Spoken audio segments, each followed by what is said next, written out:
হিন্দু ধর্মে সব দেবদেবীরই হাত আছে, কিন্তু জানেন জগন্নাথ দেবের হাত নেই কেন? একমাত্র দেবতা জগন্নাথ দেব, যার হাত নেই।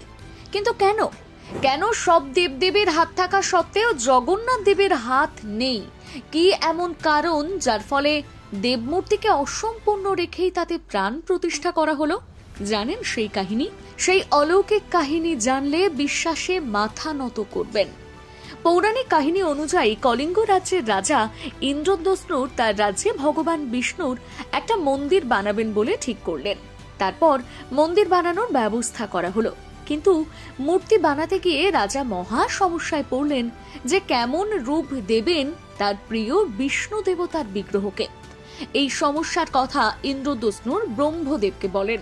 তখন ব্রহ্মদেব ইন্দ্রদস্যুকে পরামর্শ দিয়েছিলেন যে সে ভগবান বিষ্ণুর ধ্যান করে জেনে নিতে কেমন হবে তার বিগ্রহ। ব্রহ্মদেবের কথায় রাজা মশাই বিষ্ণুর ধ্যান করতে শুরু করলেন।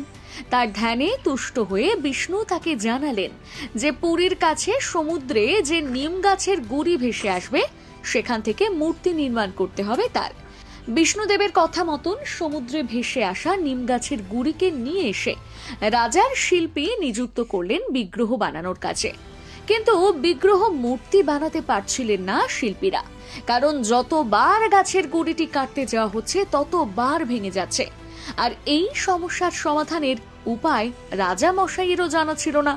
তখন এই সমস্যা সমাধানের জন্য স্বয়ং বিশ্বকর্মা এক শিল্পীর ছদ্মবেশে রাজার সামনে আসেন এবং রাজাকে মূর্তি বানাতে সাহায্য করবেন বলে জানান। কিন্তু সঙ্গে সঙ্গে এটাও জানালেন যে তার একটা শর্ত আছে, আর সেই শর্তটি হলো তিনি মূর্তি যতদিন বানাবেন দরজা বন্ধ করে বানাবেন, আর তার অনুমতি ছাড়া যেন কোনো মতেই দরজা খোলা না হয়। যদি দরজা খোলা হয় তবে তিনি মূর্তি বানানোর কাজ অসম্পূর্ণ রেখে চলে যাবেন। আর এতে রাজা সম্মত হলেন।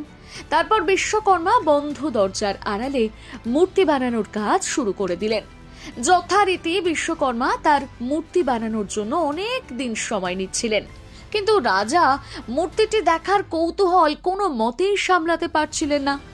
অবশেষে রাজা একদিন ধৈর্য না ধরতে পেরে দরজা খুলে ফেললেন, আর তারপর বিশ্বকর্মা তার পরিচয় দিলেন রাজাকে এবং জানালেন যে বিষ্ণুর আদেশেই তার মূর্তি নির্মাণের কাজে মর্তে আগমন হয়েছে।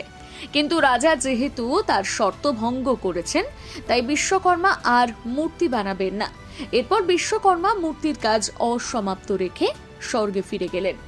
রাজা নিজের অন্যায়ের জন্য অনুতপ্ত হলো, আর তখন থেকে ভগবান বিষ্ণু রাজাকে দেখা দিলেন। রাজা নিজের অন্যায়ের জন্য অনুতপ্ত বোধ করতে লাগলেন।